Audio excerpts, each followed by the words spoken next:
آج ہم ایک ایسے سفر پر چل رہے ہیں جو انسانی عقل کی حدوں سے بہت آگے ہے۔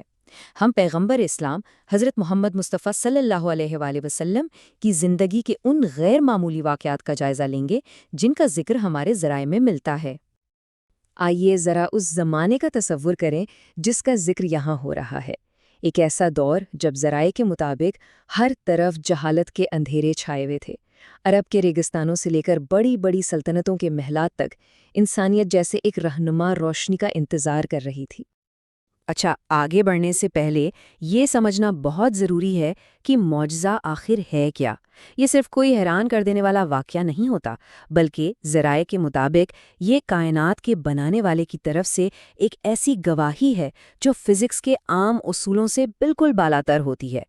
یہ وہ نشانی ہے جو ایک ماننے والے کے دل میں یقین پیدا کر دیتی ہے کہ ہاں، یہی اللہ کا سچا رسول ہے۔ تو آج کے اس سفر میں ہم کیا کیا دیکھنے والے ہیں؟ سب سے پہلے دیکھیں گے کہ دنیا کیسے ایک معجزے کی منتظر تھی، پھر آپ صلی اللہ علیہ وسلم کے بچپن کی نشانیوں پر نظر ڈالیں گے، اس کے بعد مکہ میں نبوت کے دور کے معجزات، پھر امت کے لیے ظاہر ہونے والی برکتیں، آسمانوں کا وہ ناقابل یقین سفر، اور آخر میں ان دائمی معجزات پر بات کریں گے جن کا ذکر ذرائع میں کیا گیا ہے۔ تو کہانی کا آغاز ہوتا ہے آپ صلی اللہ علیہ وآلہ وسلم کے بچپن سے، جب آپ اپنی رضائی والدہ حضرت حلیمہ سعدیہ کے پاس تھے۔ یہ وہ وقت تھا جب وہ ابتدائی نشانیاں ظاہر ہونا شروع ہو گئی تھیں، جن سے پتہ چل رہا تھا کہ یہ کوئی عام بچہ نہیں ہے۔ یہ سلائیڈ اس حیرت انگیز تبدیلی کو دکھاتی ہے۔ ذرائع کے مطابق حضرت حلیمہ سعدیہ کی غریبی کی زندگی میں جیسے ایک انقلاب آ گیا۔ ان کی کمزور سی اونٹنی قافلے میں سب سے تیز دوڑنے لگی، ان کی چھاتیاں دودھ سے بھر گئیں، اور ان کی بکریاں شام کو جب واپس آتیں تو ان کے تھن دودھ سے بھرے ہوتے تھے۔ یہ سب اس بابرکت بچے کی آمد کا نتیجہ تھا۔ پھر ایک اور بہت ہی دلچسپ واقعہ ہے بحیرہ نامی ایک عیسائی راہب کا۔ جب آپ صلی اللہ علیہ وآلہ وسلم کا قافلہ بصرہ شہر سے گزرا تو بحیرہ نے وہ نشانیاں دیکھ لیں جن کا ذکر اس نے پرانی کتابوں میں پڑھا تھا۔ اس نے دیکھا کہ بادل کا ایک ٹکڑا مسلسل آپ صلی اللہ علیہ وآلہ وسلم کے سر پر سایہ کیے ہوئے ہے۔ پھر جب قافلے نے ایک سوکھے درخت کے نیچے آرام کیا تو اس کی شاخیں خود بخود آپ صلی اللہ علیہ وآلہ وسلم کی طرف جھک گئیں، اور آخر میں جب بحیرہ نے آپ صلی اللہ علیہ وآلہ وسلم کے کندھوں کے درمیان مہر نبوت دیکھی تو وہ بے اختیار پکار اٹھا کہ یہی وہ آخری نبی ہیں جن کا دنیا کو صدیوں سے انتظار تھا۔ اچھا، تو بچپن کے بعد اب ہم آتے ہیں مکہ کے اس دور میں جب آپ صلی اللہ علیہ وآلہ وسلم نے نبوت کا اعلان کیا۔ یہ دور، جیسا کہ ہم جانتے ہیں، ظلم و ستم سے بھرا ہوا تھا، لیکن ذرائع کے مطابق اسی دور میں خدائی حفاظت کے حیرت انگیز معجزات بھی ظاہر ہوئے۔ یہاں پر خدائی حفاظت کی چند مثالیں دیکھیں۔ جب ابو جہل نے نقصان پہنچانے کی کوشش کی تو اسے اپنے اور آپ صلی اللہ علیہ وآلہ وسلم کے درمیان آگ کی خندق نظر آئی۔ جمیل پتھر لے کر آئیں، لیکن اللہ نے اس کی آنکھوں پر پردہ ڈال دیا اور وہ آپ صلی اللہ علیہ وآلہ وسلم کو دیکھ ہی نہ سکی، حالانکہ آپ وہیں بیٹھے تھے۔ ایک گستاخ دشمن آپ کی دعا سے شیر کا شکار بن گیا، یہاں تک کہ ہجرت کی رات آپ صلی اللہ علیہ وآلہ وسلم دشمنوں کے بیچ سے ان پر خاک ڈالتے ہوئے بالکل محفوظ نکل گئے۔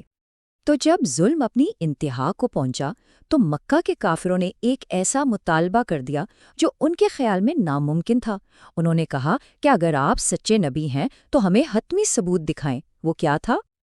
اور پھر آسمان پر وہ منظر دیکھا گیا جسے تاریخ کبھی نہیں بھلا سکتی۔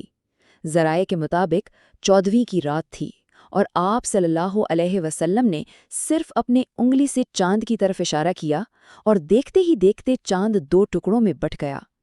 ایک حصہ ایک پہاڑ کے اوپر اور دوسرا دوسرے پہاڑ کے اوپر بالکل صاف نظر آ رہا تھا، یہاں تک کہ دور دراز سے آنے والے قافلوں نے بھی گواہی دی کہ ہاں، ہم نے بھی اس رات چاند کو 2 ٹکڑے ہوتے دیکھا تھا۔ اب ہم مکہ سے مدینہ کی طرف چلتے ہیں، اور یہاں آ کر معجزات کا انداز بدل جاتا ہے۔ ذرائع بتاتے ہیں کہ یہاں معجزات کا مرکز اب مومنین کی نئی جماعت کی مدد کرنا اور ان کی ضروریات پوری کرنا بن گیا۔ مسجد نبوی کا یہ واقعہ تو بہت ہی جذباتی ہے۔ جب آپ صلی اللہ علیہ وسلم نے خطبے کے لیے ایک نیا ممبر بنوایا اور کھجور کے اس پرانے تنے کا سہارا لینا چھوڑ دیا تو ذرائع کے مطابق وہ بے جان لکڑی کا تنا ایک بچے کی طرح سسکیاں لے کر رونے لگا۔ یہ دیکھ کر آپ صلی اللہ علیہ وسلم ممبر سے اترے اور اسے اپنے سینے سے لگا لیا، تب جا کر اسے سکون ملا۔ یہ واقعہ دکھاتا ہے کہ بے جان چیزیں بھی آپ صلی اللہ علیہ وسلم سے کیسی محبت کرتی تھیں۔ 1400 یہ تعداد حدیبیہ کے مقام پر موجود صحابہ کی ہے۔ ذرا اس صورتحال کا تصور کریں، ایک پوری فوج شدید پیاس سے بے حال ہے اور ان کے پاس پانی صرف ایک چھوٹے سے پیالے میں بچا ہے۔ اور پھر وہ معجزہ ہوا جسے سب نے اپنی آنکھوں سے دیکھا۔ آپ صلی اللہ علیہ وآلہ وسلم نے اپنا مبارک ہاتھ اس چھوٹے سے برتن میں رکھا اور آپ کی انگلیوں سے پانی کے چشمے پھوٹ پڑے۔ ان 1400 لوگوں نے اور ان کے جانوروں نے جی بھر کر پانی پیا، مگر وہ پانی ختم ہی نہیں ہو رہا تھا۔ پانی کی طرح کھانے میں برکت کا بھی ایک حیران کن واقعہ غزوہ خندق کے موقع پر پیش آیا۔ حضرت جابر کے گھر میں صرف چند لوگوں کا کھانا تیار تھا، لیکن آپ صلی اللہ علیہ وآلہ وسلم نے دعا کی اور اس تھوڑے سے کھانے کو 1000 بھوکے سپاہیوں نے پیٹ بھر کر کھایا، اور ذرائع بتاتے ہیں کہ کھانا پھر بھی بچ گیا تھا۔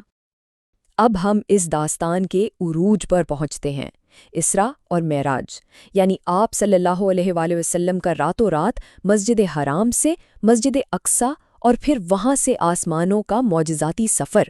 یہ ایک ایسا سفر تھا جس کا کوئی انسان تصور بھی نہیں کر سکتا۔ یہ سفر زمین سے شروع ہو کر آسمانوں کی انتہا تک پہنچا، مکہ سے یروشلم، جہاں آپ صلی اللہ علیہ وآلہ وسلم نے تمام پیغمبروں کی امامت فرمائی، پھر ایک کے بعد ایک 7 آسمانوں کا سفر، جہاں عظیم پیغمبروں سے ملاقاتیں ہوئیں۔ آخر کار آپ کائنات کی آخری حد سدرۃ المنتہا سے بھی گزر کر بارگاہ الہی میں حاضر ہوئے۔ ان تمام حیرت انگیز ماورائے عقل واقعات کے بعد ذرائع ہمیں ایک بہت گہرے نقطے کی طرف لاتے ہیں، اور وہ یہ کہ سب سے بڑے معجزات وہ نہیں تھے جو ایک وقت میں ہوئے اور ختم ہو گئے، بلکہ وہ تھے جو ہمیشہ رہنے والے ہیں۔ یہ سلائیڈ اس فرق کو بہت خوبصورتی سے واضح کرتی ہے۔ ایک طرف ہیں وہ معجزات جیسے چاند کا 2 ٹکڑے ہونا جو ایک خاص وقت میں ظاہر ہوئے، لیکن دوسری طرف ہیں وہ دائمی معجزات جن کا اثر آج بھی ہم محسوس کر سکتے ہیں۔ آپ صلی اللہ علیہ وآلہ وسلم کا وہ بے مثال کردار جس نے دشمنوں کے دل بھی جیت لیے، اور سب سے بڑھ کر قرآن مجید جو رہنمائی کا ایک کبھی نہ ختم ہونے والا ذریعہ ہے۔